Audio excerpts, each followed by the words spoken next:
Oi, gente, tá começando mais um episódio do nosso podcast. E hoje a conversa promete. A gente vai mergulhar em uma obra que mexe muito com a gente. Olhos d'Água, da Conceição Evaristo. E para essa conversa ficar ainda mais rica, eu não tô sozinha. Tô aqui com pessoas incríveis que toparam compartilhar suas leituras, reflexões e vivências com a gente. Então, se acomoda aí, porque o papo de hoje vai fundo e tem muito a dizer. Bom, para quem ainda não conhece, Olhos d'Água é um livro da Conceição Evaristo, que foi publicado em 2014. É uma coletânea de contos curtos, mas que carrega uma força absurda.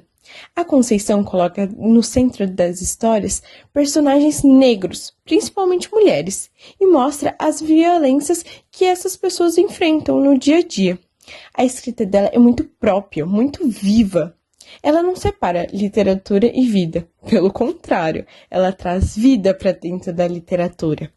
Cada linha dela carrega memória, dor, luta, afeto.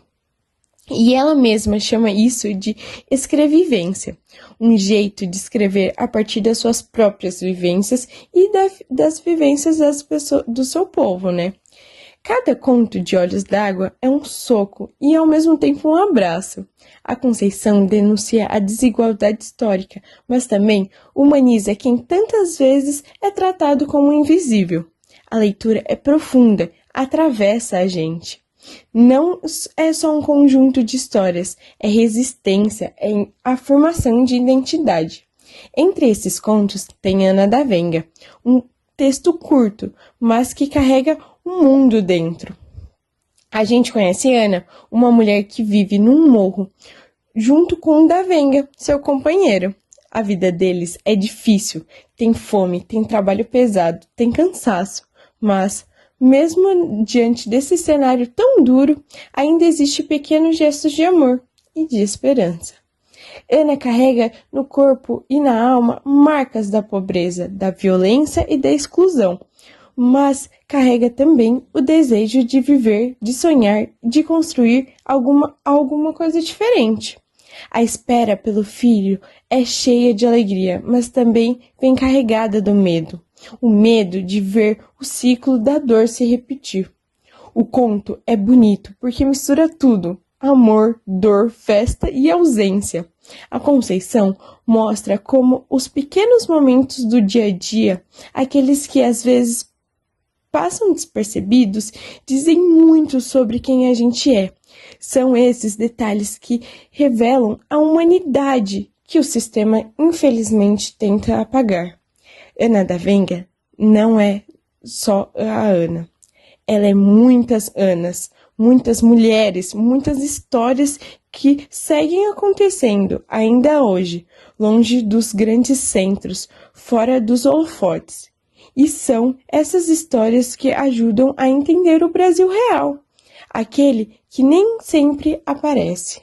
Oi, gente, eu sou o Derek e agora eu vou falar um pouquinho mais do conto para vocês. O conto Ana da Venga é narrado em terceira pessoa e tem um narrador onisciente. Um narrador onisciente, ele tem acesso aos pensamentos e aos sentimentos dos personagens, permitindo uma visão mais ampla da história e das dinâmicas entre eles.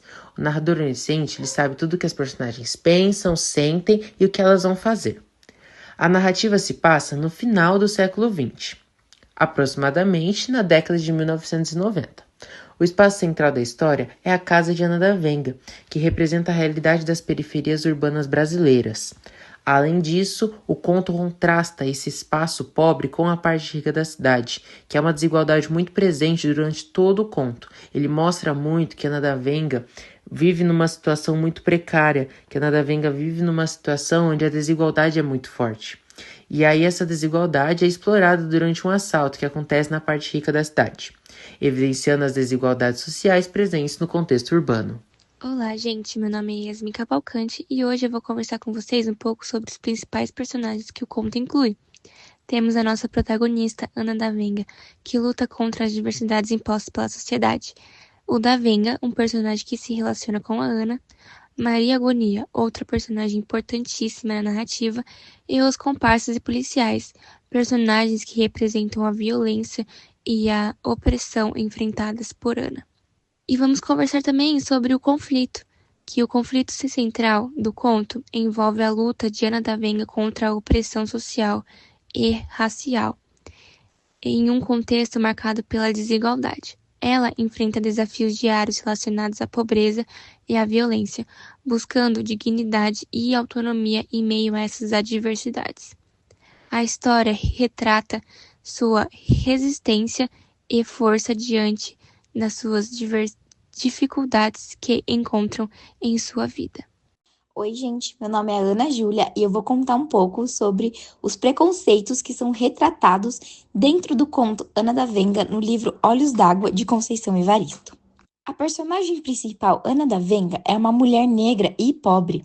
De início, ela acaba enfrentando um preconceito diante aos comparsas de seu marido, pois quando da Venga apresentou sua mulher aos seus companheiros, os companheiros acabaram por se sentirem enciumados e principalmente instigados em terem uma mulher dentro de seu local, dentro de sua casa.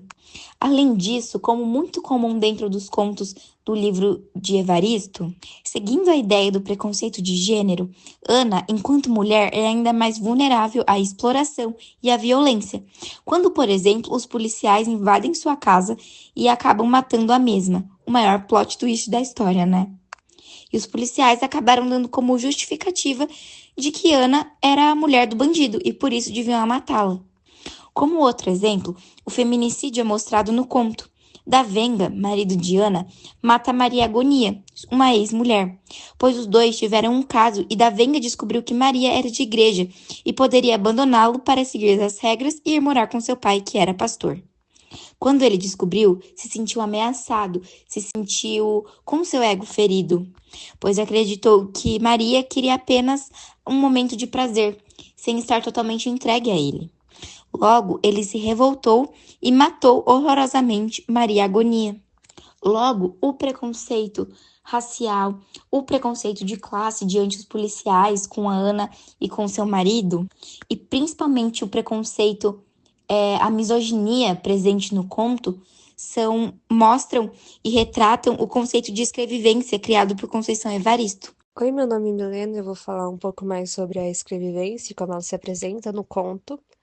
A escrevivência é um conceito criado por Conceição Evaristo, no qual ela escreve seus livros de um lugar de fala, ou seja, eles são escritos a partir da vivência, principalmente da mulher negra, juntamente da sua resistência e da sua memória, porque na literatura, infelizmente, isso acaba sendo um pouco atual, as mulheres negras são constantemente sexualizadas e representadas de maneira frágil também. Então, esse conceito nasce meio que de uma maneira combativa a isso, para mostrar como que é realmente uma mulher negra, seu cotidiano, o que ela passa. E em diversas de suas obras, Conceição Evaristo representa isso. Por exemplo, em Olhos d'Água, em que ela representa uma mãe muito forte, e em Maria, que também representa uma mãe, mulher forte, que infelizmente acaba morrendo devido ao racismo. Ana da Venga também representa isso, que ela, em diversos momentos da narrativa, se mostra como uma mulher forte que resistiu a diversas violências, tanto masculina quanto ao racismo, e ela exalta durante essa narrativa, que se desenrola como uma memória, como se fosse algo que não pudesse ser esquecido. Ela diversas vezes descreve como que ela resistiu, os desafios que ela enfrentou, as inferiorizações, de certa forma, que ela sofreu, tanto dos amigos de seu marido, que não achavam que ela era, no começo, não achavam que ela era suficiente, que ela era confiável. Ela mostra também outros momentos com homens que não foram bons, que ela sofreu de certa forma violência. Assim, até mesmo no final, quando ela morre com o seu ao lado de seu marido, devido aos policiais que invadiram a sua casa, ela estava grávida e ela o final da narrativa, como se fosse o fim de sua memória, representa exatamente o seu desafio, como se ela estivesse morrendo, mas sua história ainda não. Oi, pessoal, aqui é a Ana Ju de novo e eu vou contar um pouco sobre a conclusão que o grupo teve do conto, os sentimentos que a gente sentiu quando a gente leu e eu vou contar um pouquinho da nossa experiência para vocês. Após uma conversa, ou melhor, até mesmo um bate-papo na escola, o grupo encontrou diversas características positivas que tenham gostado ou até mesmo se interessado pelo conto. Uma delas é, por exemplo, o dia a dia de Ana da Venga, que se retrata o cotidiano de muitas mulheres brasileiras que sofrem preconceito e principalmente a agonia de não terem certeza do amanhã. Essa agonia é dada pela sua vulnerabilidade que elas têm dentro da sociedade e o posicionamento que elas estão. O grupo refletiu também que o conto, mesmo de forma apreensiva, o amor, ele é sentido dentro da história e também é mostrado, o que causou uma certa emoção em todos nós, até porque adolescentes se interessam por essa questão do amor ser mostrado, do amor ser transmitido para o leitor. Um outro momento também que todos entraram em consenso foi na hora que Ana da Venga foi morta, que realmente deu uma sensação de injustiça, deu uma sensação de tristeza por ela estar carregando seu filho. Mesmo apresentando um final triste, há uma frase no conto que gerou um certo conforto entre nós, e eu vou ler aqui para vocês. A frase é: "O barraco de Ana da Venga, como seu coração, guardava gente e felicidades." A frase transmitiu para todos nós um sentimento e uma sensibilização, quando diz que Ana, mesmo em seu barraco, com sua classe social, consegue manter e guardar memórias boas em seu coração. Ou seja, mesmo num ambiente hostil, numa qualidade de vida hostil, ela consegue sim guardar essas memórias e tirar uma parte boa sobre isso. Por fim, a gente conseguiu concluir que o conto, mesmo sendo de certa forma bem melancólico e chocante, ele ainda assim apresenta o seu lado de sensibilidade, amor e humildade pela parte de Ana. Isso pode mostrar também o quanto Ana da Venga foi forte dentro desse conto e quantas mulheres foram representadas dentro dele. Bom, pessoal, e foi essa a nossa conclusão. Eu espero que tenham gostado. Se vocês ficaram curiosos, a gente recomenda muito ler esse conto e principalmente o livro inteiro, porque é muito bom. E todos nós acreditamos também que esse livro, ele sensibiliza, ele conscientiza todos nós que a gente não está acostumado a viver com certos tipos de realidade.